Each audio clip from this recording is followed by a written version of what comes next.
Plano ng SM Supermalls na magtayo ng 12 new flagship lifestyle mall sa pamamagitan ng 2030 bilang bahagi ng isang 150 bilyong pesos plano ng pagpapalawak na kasama ang isang flagship bawat taon mula 2026 hanggang 2030. Ang kumpanya ay mumuhunan din sa muling pagpapaunlad ng mga umiiral na mall at naglalayong ibahin ang anyo ng buong portfolio nito sa mas napapanatiling at nakasentro sa mga tao. At bago natin ituloy, kung ikaw ay bago pa lang sa aking YouTube channel ay huwag kalimutan mag-subscribe at i-click na rin ang bell icon para lagi kang updated sa mga bago kong upload video. Ang SM Supermalls ay magtatayo ng 5 flagship ng mga mall hanggang 2030 upang makatulong na maabot ang mas malawak na layunin na magkaroon ng halos 115 shopping mall sa pamamagitan ng 2035 sa buong bansa sa gitna ng paglilipat ng mga kagustuhan at uso ng consumer. Kinumpirma ito ni Steven Tan, Pangulo ng SM Supermalls sa mga mamamahayag noong Huwebes.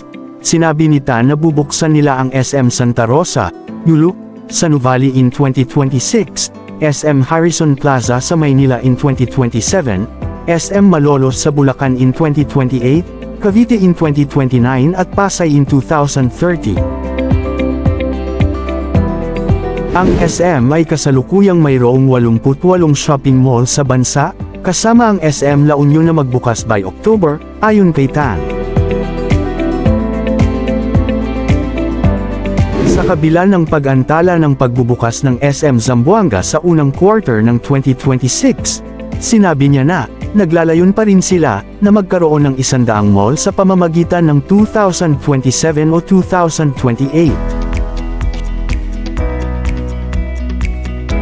Hindi lamang ang mga bagong mall na talagang binibilang natin sa mga tuntunin ng paglago ng kumpanya, kundi pati na rin ang muling pagpapaunlad at pagpapalawak sa mga tuntunin ng pagkamit sa kita at paghagupit sa aming target, sabi ni Tan sa isang briefing ng media.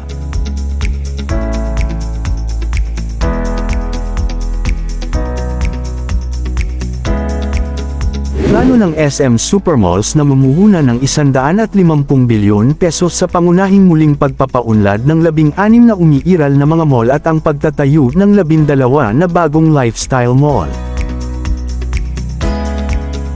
Ang pinakahuling proyekto ng muling pagpapaunlad ay ang SM Mega Mall, isa sa mga pinakamalaking shopping mall sa bansa, na may 7 bilyon pesos sa kabuoang pamumuhunan. Natapos din ito kamakailan ang pag-renovate ng SM Mall of Asia, MOA, na ang pinakakilalang pag-upgrade ay ang FIFA standard football pitch nito. Kapag nakumpleto ang gawaing konstruksyon sa Mega Mall, sinabi ni Tan na gugugol din nila ang 9 bilyon pesos upang i-upgrade ang SM North EDSA sa Quezon City, na may set ng renovation upang magsimula sa pagtatapos ng dekada. Naka-schedule din para sa mga facelift ay ang SM City Seaside Cebu, na malamang na makakakuha ng parehong mga amenities tulad ng MOA, mayroon ding SM Lanang sa Davao City, at SM City Clark sa lalawigan ng Pampanga, bukod sa iba pa. Habang ang mga alalahanin sa mga margin ng kita nito ay tumaas dahil sa kanilang pivot patungo sa pagbibigay ng mas bukas na mga space, itinuro ni Tan na ang mga non-revenue na lugar na ito ay kabilang sa mga kadahilanan kung bakit ang mga mamimili ay nag-flock sa SM Mall. Noong nakaraang taon, ang average daily foot traffic sa SM Supermalls ay umakyat ng 6% sa isang buong oras na 5.2 milyon sa likod ng mas mahusay na mga kondisyon sa ekonomiya, na pinalakas ang spending power of consumers.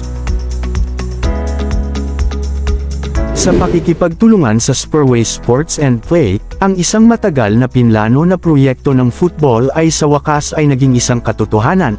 Matatagpuan sa rooftop ng SM Mall of Asia. Bukas na ngayon ang MOA Skyfield, na nagbibigay ng isang bagong paraan upang ma-access ang sports sa isa sa mga pinaka-urbanized na lugar ng Metro Manila. Ang ideya na nagmula noong 2016, kapag ang mga pasilidad ng football sa rehiyon ay limitado pa rin, sinimula ng Spurway Sports and Play ang proyekto na may isang malinaw na layunin, upang lumikha ng isang maaasahang, naa-access na football pitch sa sentro ng lungsod, bukas sa mga manlalaro ng lahat ng mga antas ng kasanayan, dahil ang SM MOA at Spurway ay nagbabahagi ng visyon ng pagdadala ng isang pasilidad sa football ng mundo sa Maynila. Ang MOA Sky Field ay FIFA Quality Certified sa ilalim ng FIFA Quality Program. Tinitiyak na nakakatugon ito sa mga pamantayang pang-internasyonal para sa kaligtasan at performance. Habang patuloy na lumalaki ang football sa Pilipinas, ang field ay nag-aalok ng isang sentral, year-round venue for matches, training, and development.